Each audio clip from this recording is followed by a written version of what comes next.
नमस्कार दोस्तों। महर्षि दयानंद सरस्वती आधुनिक भारत के महान चिंतक, समाज सुधारक तथा आर्य समाज के संस्थापक थे। इनके बचपन का नाम मूल शंकर था और इनके पिताजी का नाम करसन लाल जी तिवारी तथा माताजी का नाम यशोदाबाई था। इनके पिताजी टैक्स कलेक्टर थे, जिससे इनका परिवार एक संपन्न परिवार था। इनका जन्म गुजरात राज्य के राजकोट ज़िले में टंकारा में हुआ था। इनकी प्रारंभिक शिक्षा इनके गांव में ही हुई। एक बार इनके पिताजी और इनकी माताजी, जो कि ब्राह्मण फैमिली से बिलोंग करते थे, शिवरात्रि का दिन था।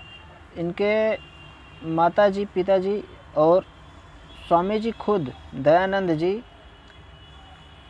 खुद उस दिन शिवरात्रि का व्रत रखे थे। तो इनके मन में ख्याल था कि शंकर भगवान आएंगे और प्रसाद ग्रहण करेंगे। सारी रात भजन चलता रहा, लेकिन ऐसा कुछ नहीं हुआ। सारे लोग मंदिर में ही जब सो गए, लेकिन यह जागते रहे। ऐसा क्यों? क्योंकि इन्होंने सोचा कि शंकर जी आएंगे तो मैं उनके दर्शन करूंगा, लेकिन ऐसा कुछ भी नहीं हुआ। इन्होंने देखा कि एक चूहा उनके मूर्ति के ऊपर चढ़ रहा है और इनके प्रसाद को ग्रहण कर रहा है, प्रसाद खा रहा है। तो इनके मन में विचार आया कि जब यह अपने मूर्ति की ही रक्षा नहीं कर पा रहे हैं, ना ही अपने प्रसाद की रक्षा कर पा रहे हैं, तो यह हम लोगों की रक्षा क्या करेंगे। यह सब सोचकर उनका मन बहुत ही दुखी हुआ। फिर उन्होंने अपने पिताजी से प्रश्न किया कि यह भगवान कैसे हैं जो खुद की रक्षा नहीं कर सकते, तो वह हमारी क्या रक्षा करेंगे। इस बात को लेकर उनके पिताजी के साथ उनकी बहस हुई। जैसा कि आपको पता है, उनके पिताजी उन्हें उनके प्रश्नों से संतुष्ट नहीं कर पाए। इस प्रकार उन्हें लेकर इसे गलानी हुई और फिर इन्होंने अपनी शिक्षा जारी रखी। और तब तक ये शिक्षा में संस्कृत, वेद और शास्त्र के अच्छे ज्ञाता हो चुके थे। अचानक एक दिन ऐसा दिन आया कि इनके चाचा और इनकी छोटी बहन दोनों लोगों को हैजे की बीमारी का शिकार होना पड़ा, जिससे इनके ऊपर बहुत ही बड़ा पहाड़ टूटा। फिर इन्होंने अपने पिताजी से प्रश्न किया, लेकिन इस प्रकार भी इनके पिताजी इन्हें संतुष्ट नहीं कर पाए। फिर इन्हीं सभी को चलते देखते हुए अब वो 22 साल के हो चुके थे। तो इनके पिताजी ने सोचा कि क्यों ना इनकी शादी करा दी जाए। तो जैसा कि आपको पता है, इनके पिताजी दयानंद जी सरस्वती जी शादी नहीं करना चाहते थे। उन्होंने अपना घर त्याग दिया और ज्ञान की खोज की तरफ निकल पड़े। उन्होंने पहाड़ों से होते हुए आगे गए। एक आश्रम था जिनमें इन्हें एक गुरु मिले, जिनका नाम था विरजानंद दंडीस, जो कि एक अंधे थे। इन्होंने अपने गुरु के पास लगभग 2.5 साल तक शिक्षा ग्रहण की और अपने गुरु की सेवा की।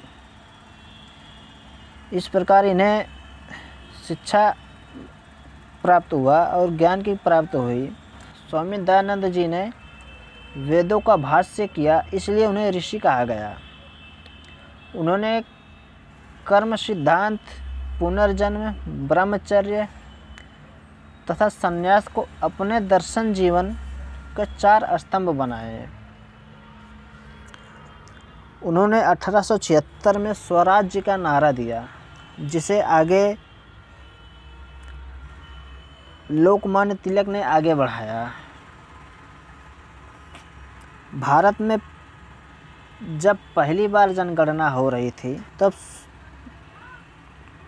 दयानंद जी आगरा में थे। उन्होंने अपने लोगों को यह निर्देश दिया कि जनगणना में सनातन धर्म लिखवाएं, हिंदू धर्म की बजाय सनातन धर्म लिखवाएं। और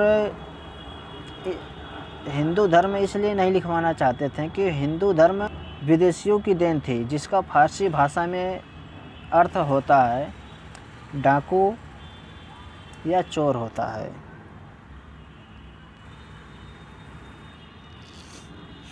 और इनकी इस प्रकार की रुचि देखते हुए इनके बहुत से अनुयायी हो गए हैं। इनमें इनका सबसे प्रिय अनुयायी था लाला हंसराज। लाला हंसराज ने 1886 में लाहौर में दयानंद एंग्लो वैदिक कॉलेज की स्थापना की। अनुयायी एक और अनुयायी श्रद्धानंद ने 1901 ईस्वी में हरिद्वार के पास कांगड़ी में गुरुकुल की स्थापना की। उन्होंने सर्वप्रथम 10 अप्रैल 1875 में मुंबई में सर्वप्रथम आर्य समाज की स्थापना की, जिसका मुख्य उद्देश्य था सर्व शिक्षा अभियान और इक्वालिटी मतलब बराबरी। इन्होंने दलितों के लिए वेद पढ़ने के अधिकार दिए और स्त्रियों को एक समान रहने का अधिकार दिए। वेदों में उच्च शिक्षा हासिल करने का भी अधिकार इन्होंने दिया। और इन्होंने समाज में व्याप्त बुराइयों का खंडन किया, जैसे झूठे कर्मकांड, मूर्ति पूजा, पशु बलि, तंत्र मंत्र, जंत्र मंत्र। और आपको यह भी बता दें कि इन्होंने बाल विवाह पर रोक लगाई और विधवा विवाह पर समर्थन दिया। आपको यह भी बता दें कि सर्वप्रथम इन्होंने गौ हत्या पर भी रोक लगाई थी। गौ हत्या पर रोक लगाई और इसका एक संगठन बनाया गौ रक्षक के नाम से।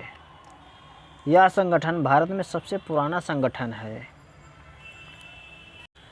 इन्होंने एक पुस्तक लिखी जिसका नाम सत्यार्थ प्रकाश था। इनकी मृत्यु 30 अक्टूबर 1883 ईस्वी में राजस्थान के अजमेर ज़िले में हुआ था। दोस्तों, इनकी मृत्यु कुछ साजिशों के कारण हुई थी। अगर वीडियो अच्छा लगा हो तो प्लीज़ चैनल को लाइक शेयर सब्सक्राइब ज़रूर करें। और आप इसी प्रकार किसी और टॉपिक पे वीडियो देखना चाहते हैं तो कमेंट बॉक्स में ज़रूर लिखें। धन्यवाद।